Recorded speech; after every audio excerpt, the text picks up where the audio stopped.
Hello and welcome to Stop the Press. Here we are on November the 3rd, 2025. I'm Rob Chadwick and I'm a lecturer at Exeter College, and I'm with Nick Copson, who was in the business for 35 years in marketing and stuff. And Bill Martin, I haven't got my notes in front of me, guys. You can tell I'm making stuff up. It shows. 20 years, actually, but no, I'll take 35. A few years. And then I'm with Bill Martin, who was editor and sub-editor and all of those things with both national and local papers for 40 years. Nearly. There you go. Yeah. Not too close, bad. Rob, not bad. Yeah, I got my notes up for the episode. I've That'll got my do. notes up for introductions. So apologies to all concerned.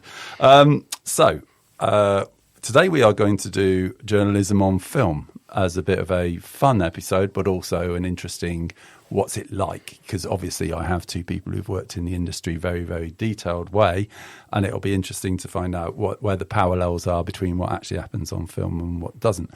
But before we do that, Bill, you were talking about a couple of things, a thing that's been happening today in the news, which is interesting journalism-wise. Well, there's a story in the trade press today, the Press Gazette, about what journalists at the Times have been warned by one of their senior editors, or urged by one of their senior editors, to make basic checks on their work after a couple of humiliating hoaxes, I think they were referred to. So what's happened? What's the hoaxes? It appears that there are now AI factories generating press releases on behalf of whoever. And in this case, the Times picked up a story about a royal cleaner who'd left the palace, and they based a load of content around these quotes from this mysterious royal cleaner, who it turns out actually never existed, and it was AI-generated copy, and it was all rather embarrassing. Very funny. They'd end up taking the stories down. Yeah. But, to me, it's sort of evidence of how much things have changed, how much rigour has disappeared from journalism at all levels. I mean, this is the Times, not the Oakhampton Times. Not that I wish to demean the Oakhampton Times in any way, but do you know what I mean? And it's clearly that reporters are picking stuff up, copy, and creating content from it in order to fill publishing schedules. And do you think this is there you go. It due was a load of to old tosh. a lack of resources? Do you think it's quick? We've got to get another 4 pages filled. Just take stuff out from there and put it in there. I think it depends whether it's a lack of resources. I just think publishing in general has changed now, and certainly digital publishing schedules have become, they need to be populated like a 24-hour news channel. You've got to fill up every slot, and you've got to drive page views. So I just think the sort of, do I want to call them old-fashioned? The traditional disciplines of rigour and never assume, check again. I think that has been replaced. Yeah, and it being a royal story, they grab at it, wouldn't they? Of course. Well, it's interesting as well, isn't it? What the motivation is behind that as well. Is it? I mean, I don't know what that story is, but it sounds like, based on what you're telling me, that it just seems an exercise to catch the mainstream media out, perhaps. But what is the motivation there? I think the motivation behind the copy, or the originally generated copy, was what was the story? It was about cleaning tips. How are you going to make a royal palace clean? Says them on the back of it. Right. Okay. Quotes from a royal cleaner, but the AI had been bogus AI-generated case study provided by a dubious PR unit on behalf of companies included Edit Suites, Plum World, Play Casino, Plates Express, and Pure Window Cleaning. So basically, someone's commissioned, an AI firm to generate copy mentioning them and their products, probably. Understood. And mysterious royal cleaner has appeared in there. There you go. How do you spruce up Buckingham Palace? A royal cleaner spills. That's the story that went out. And it's relevant to what we're going to talk about because I've been watching The Paper. I know you have as well, Nick. It's been on Netflix recently, written by the same people as The Office. And in the very first episode, we see the person designing the front page going, and look, we've got a space there to fill, so I'm just going to drag that story from that screen into there. And it fits. Excellent. And there was no rigor to it at all. It was just, that's a story that's on the newswire and we'll put it in there. And you just wonder whether that's where we are now, that actually it doesn't matter what it is as long as it fills the space. Well, it's that show, obviously, it's comedy in basis, right? So they've got to exaggerate most scenarios in that thing, but it's a bit of an indictment, isn't it, ultimately, of the state of perhaps, and in this case it's regional news. In America, that's most of it is regional news in America. It's an indictment of the state of it, really, because they clearly have got no budget. They've got, in this show, of course, they've got no actual qualified journalists. They've got no people with any kind of news appetite whatsoever. And they appoint a new editor. And it's exaggerated, but I'm watching it and I can see hints of truth in that show, right? Otherwise it it wouldn't be funny in the first place. It's funny because it's true. Yeah, one of the scenes that really made me laugh was you've got a really grotesque sort of Latin American woman as one of the characters. She's like so over the top and it's horrendous. And she's got a story about how much someone tipped a waiter in one of the local restaurants. And she goes, but what we do is we write 3 lines and then we put in an advert and then we write 3 more and we put in another advert and then we tell you about the history of tipping and then we put in an advert and look, someone's just clicked on it by mistake. That's ideal. And then we put in some more content about the 1930s and what happened around this restaurant. And then right at the end, we put, it was $20. That's interesting, isn't it? and that is Reach publications all over, isn't it? Online. It's like you've got to flick through millions, and there are 3 lines at a time to every story, and you've got to go through loads of it to get to actually what it is you want to know and what the story's been advertised around. It's horrendous. It's horrendous. And there's there's a target behind that style of writing, isn't there? It's dwell time, I think, isn't it? It's to keep people on the story for as long as possible in order so they can see the adverts. Yeah. And with regards to the 400-word space, that has been the case in newsrooms across the country, for a long time. Using page templates, and there are definitely incidences when stories have been chosen for their position in the paper because they fit. Yeah, that's interesting. That's not how it's meant to be, is it? It's not really. No. As a teacher, we don't teach. Well, whatever fits is what goes first. Well, don't get us going on teachers or education.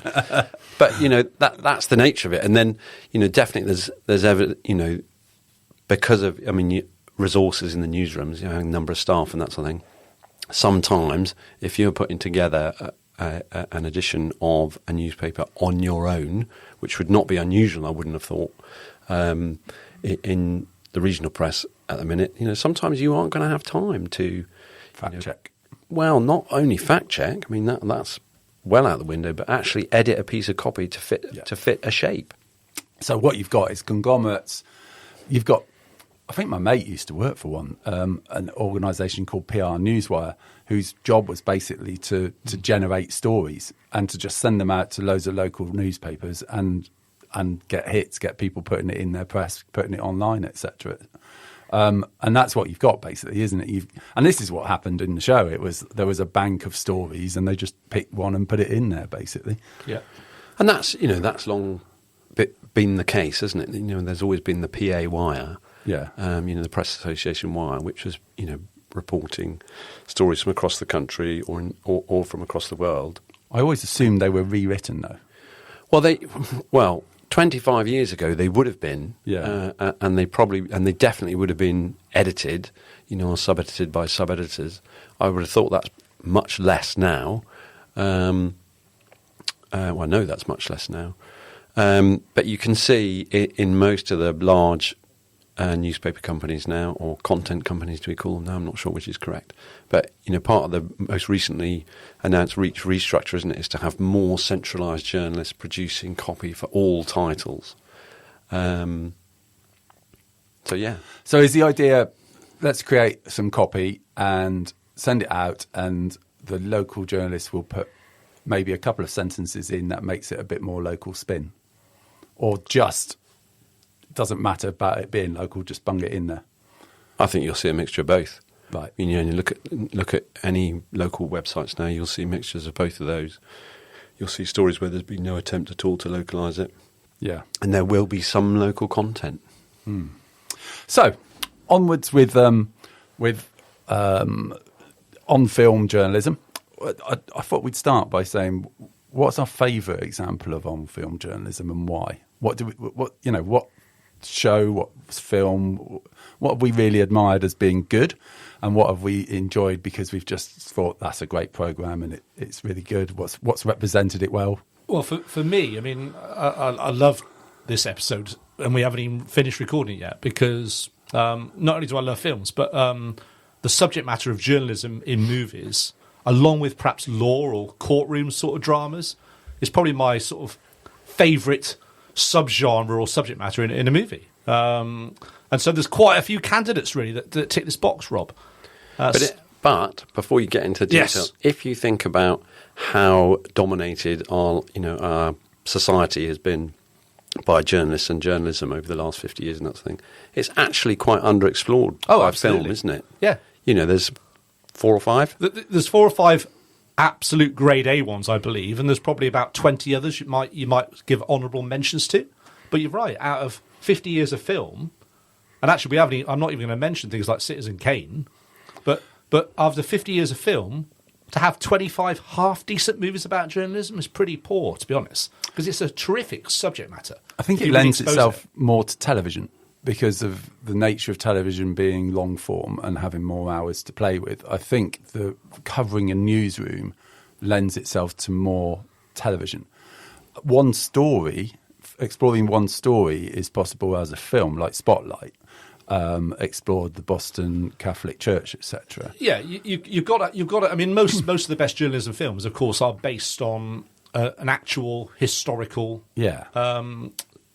situation, right? So, and often those stories are told from the point of view of the protagonist or the antagonist, not necessarily the people who are reporting on it, right? So, there's probably quite a few missed opportunities out there in the narrative world, but I think there are 4 or 5 grade A ones, and I can mention right at the top the gold standard, which is All the President's Men. Yeah. Mm-hmm.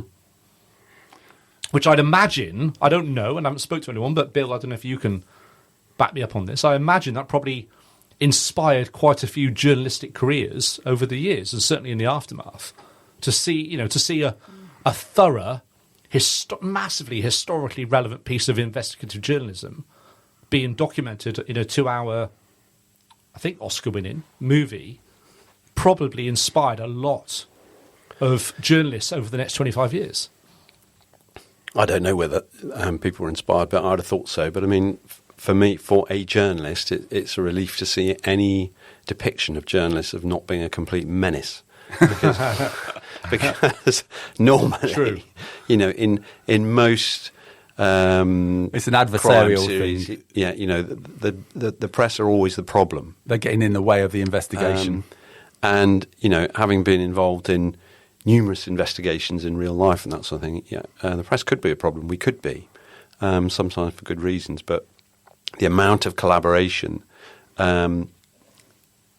healthy collaboration, I'm talking about here, that used to go on between press and investigators, I think was a real positive force. So All the President's Men, Spotlight, you've already mentioned, Rob. I mean, to me, it's a real relief to see, a depiction of how really good, dedicated, determined, and brave journalism can help either expose wrong and evil or bring a president down or...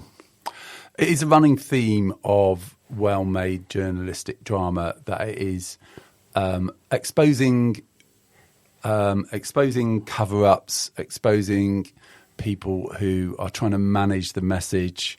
I put, for instance, The Hack. We've both been watching The Hack recently. The Hack is, if you look at it, it's the police trying to manage the message and the newspapers trying to manage, The Sun and the News of the World trying to manage the message, trying to minimize everything so that it gets swept under the carpet. I put it in the same sort of scenario as the post office scandal. And it's big business basically saying, well, there's nothing to see here, honestly. We're in the right. If we don't manage this message, everything would just collapse around us and sort of thing. And I feel like the real well done journalistic dramas are those things where they are getting under the skin of some big business trying to manage the message. Well, that's why I quite like I love All the Presidents, because it actually, obviously, it's one of 20th century's massive scandals, which is the Watergate scandal. But it's less really about that scandal and more about the fact that there is a paper, and specifically 2 journalists in this case, who are chasing the truth as they saw it. In the public's interests. It's more about that and their interplay and their teamwork and their internal battles ultimately to get the truth out, and really than about Nixon and what he'd done. Everyone knows that's corrupt, and no sort of corruption happens in circles of power, but it's about the journalists. Yeah, 100%. And I think that, and in The Hack, it just displays how important individual journalists can be, with the drive and the commitment and the bravery and the determination to carry on. And I thought that was really well portrayed in The Hack, how Nick Davis, he's several times during the series, you can see he's thinking about giving up. Yes. And several times he just feels that he's totally alone and he's on his own. And it takes a couple of influential people. I think Gordon Brown was one of them, wasn't it, who said, you need to keep going. There's more, That's an extraordinary story, really. And it's extraordinary to think that I was a journalist and an editor when that was happening. We didn't have a clue. Were you up in London at that point? No. I was back down in the southwest. I mean, I think in the regional press, you had rumours and things like that, but we had absolutely no idea that things had got so bad, and that sort of thing had got so endemic. When you think back to it, it's obvious. In the early days of mobile phones, the voicemails just weren't secure, were they? No one really knew how to change their PIN number on it, so anyone could access it, basically. And that's what happened. That's apparent now, isn't it? Yeah. When you think back, you think, this is really obvious. He happened upon it and went, wow, this hell, is we can do something with this. Yeah. I mean, it's quite sharp, really, isn't it? But obviously they went way too far with it, crucially, didn't they? So, but, again, it's a good depiction of how journalism, can right a wrong or can be a force for good, because without the journalist, and the post office scandal's a good example, without the journalist, when does that, who calls it out? Because and I feel complicit in the post office scandal, because I can remember quite clearly, in the early 2000s, we'd get a press release, then we go, there's a postmaster who's up for fiddling the books, blah, blah, and we'd go, what, another one? And you just go with it. And and we'd go and cover the court case, and we'd splash it all over the papers, and we'd go, and it almost became, a bit of a joke. Oh, he's a postmaster, is he? Oh, well, we all, really? I didn't know that. Hand in the till. That's horrendous, isn't it? Because there were so many. Yeah. And it almost became, not another one. Yeah, and at the time, there were no journalists, or there wasn't a journalist. Who would have thought? One of the great British institutions, the post office, would be corrupt. And so many of these institutions would just, rather than confront a problem, will try and manage that and just try and sweep it under the carpet, so that the juggernaut of the institution can just keep going with all of the people in place and stuff. And that is the job of the journalist, to try and get under that skin. Would, wouldn't you? And look at that. That's the story of The Hack, isn't it? You've got one guy or two guys actually who are trying to call out what's going on, but there's all sorts of other hands in the pie, aren't there? Who are kind of like, well, don't go rocking that little boat. Yeah. I mean, even the police are saying it, aren't they? Yeah. They've swept it under the carpet and stuff. I thought it was a great episode in that, when he was, he thought it would only become a story when other people started reporting it. Yeah, and no one did. And no one did. And it was sort of like, it still hasn't caught on. And I thought it was really clever. Yeah. Any others that we wanted to mention? I was going to mention, so I watched Deadwood. Deadwood's one of my favourite ever of the long-form dramas. I put it up there with The Wire as two of the best programs of television ever made. And Deadwood is about New York has developed and is moving into the modern world, and all of that type of stuff. Deadwood is a place in South Dakota, I believe. It actually exists, and the Deadwood stage and all of that stuff. And it's at that point in time where people are moving there, and it is becoming more civilized, but it hasn't become civilized. And this guy, the A.W. Merrick, moves in and says, right, I'm going to run a newspaper. And it's all about the tension between Al Swearingen, who runs a local bar and is kind of the local elder, and the doctor and a couple of other people, and the sheriff, who is played by Timothy Oliphant, and how all of the locals are trying to sort of say, well, don't report that and don't report that, because we've got to keep things under control, and the place will just erupt if you keep reporting things that are like that.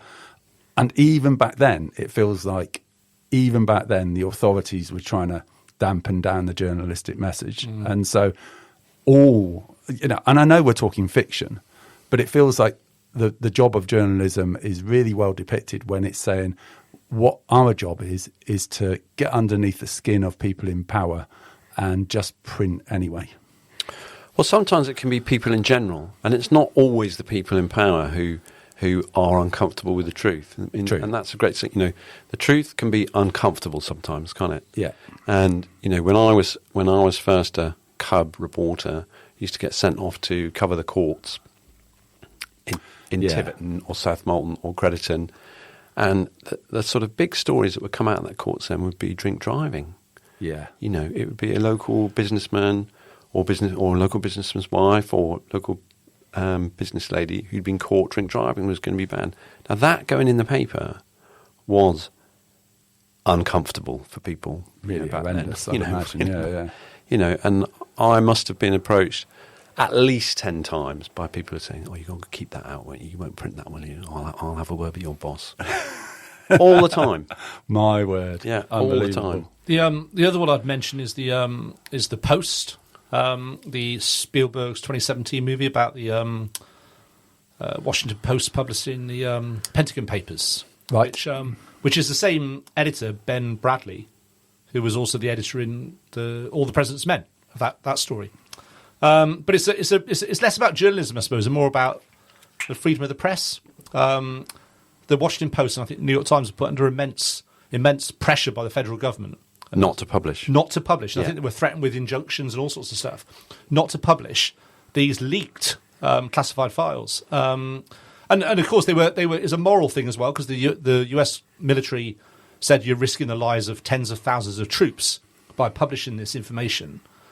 And there's a backstory around Meryl Streep's in it, and it's playing a publisher, Catherine Graham, who was I think one of the first female media leaders in the US, and she was kind of green to it, but found her feet and found her voice during the movie. Of course, the storytelling, but it's a tremendous movie about protecting the right to publish, and obviously they did publish in the end, and they were applauded for it, and then all the other media after that followed suit, of course.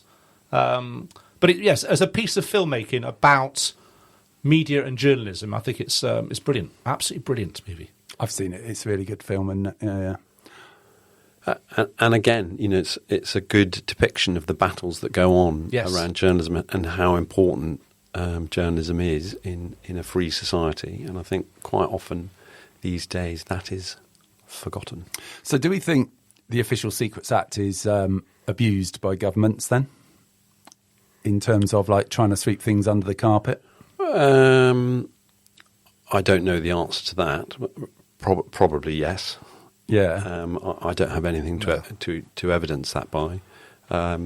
Whether it's the Official Secrets Act, there have definitely been instances in my career when MPs or ministers or have tried to alter the way we were intending to publish something or when we published it and that sort of thing. So pressure from establishment figures like that is quite hard to resist sometimes. Yeah. Can we have an example? Are we allowed an example? Well, I think there was with names, obviously. there was definitely a time in the early days of New Labour, and I think New Labour was a really cleverly run marketing company, wasn't it? Basically, New Labour. But in terms of its sort of as a media operation, it was really effective. Yeah, and there was definitely evidence, that local MPs that we were writing about and working with and reporting on at the time, knew that the time to get back to us was about 20 minutes before deadline, and then just start absolutely trashing our story. And they'd only ever speak to the senior person, which was me, and they would talk and they'd talk and they'd talk and they'd say, you've got this wrong and that's wrong.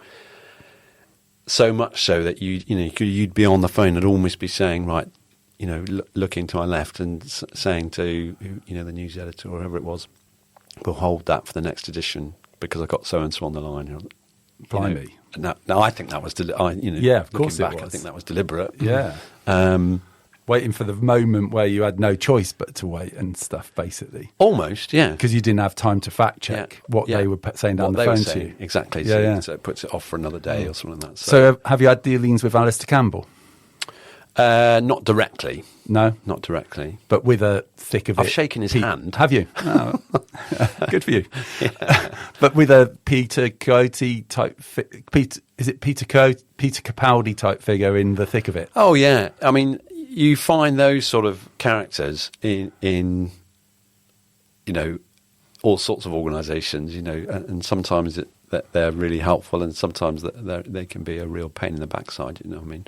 But you get those sort of figures in police press offices, in hospitals, anywhere where there's an organisation that has an interest in controlling the message and the narrative. Yeah. And there's different tactics that come into play, aren't they? We've mentioned the hospitals I work with were famous for just saying nothing. Yeah. I mean, that's another thing altogether, isn't it? The NHS manages its messages you've only all the ever time. got one side of the story. Yeah. That's difficult. Yeah. So if you've got a hospital patient who says the surgeon has ruined my life because they've messed up the operation or something like that, and the hospital won't comment. I suppose you just print, don't you? And say the hospital were approached for comment but didn't. Well, there's a few other ways we go around it and things like that. But in the end, that's what you've always tried to do, to print. Yeah. But, there's risk. Mm. We've mentioned two of my favourite, most sweary characters in the world, in cinema and TV ever now, Malcolm Tucker and Al Swearingen. Malcolm Tucker on the thick of it. A legend. Brilliant. And Al Swearingen on Deadwood. And I thoroughly recommend both of those programmes if you haven't seen them, people. And you will not come across better swearing than Al Swearingen on Deadwood. He's brilliant. Just verbal evisceration, isn't it? It's just fantastic. Other humans. When we were talking about this episode, you said something quite funny about Spider-Man, and your favourite character in a film was the editor in Spider-Man. Yes. Well, two of my favourite characters in film, Superman was, of course, a reporter. Yes. Yeah. And the Spider-Man's legendary battles, with the Daily Bugle, wasn't it? Yes. It was. Very good. It's good that Bill brings the lowbrow stuff in. I know. It's like me and you talking about the highbrow stuff. Bill brings in... I think, those depictions of newspapers, the Bugle and the Planet, they were probably quite inspirational for me when I was a youngster, to think, oh, that looks like, quite a cool place to work. I don't know if you remember the the Superman miniseries that used to be shown on Saturday mornings, that Terry Hatcher was... Yeah. I remember it, yeah, sort of.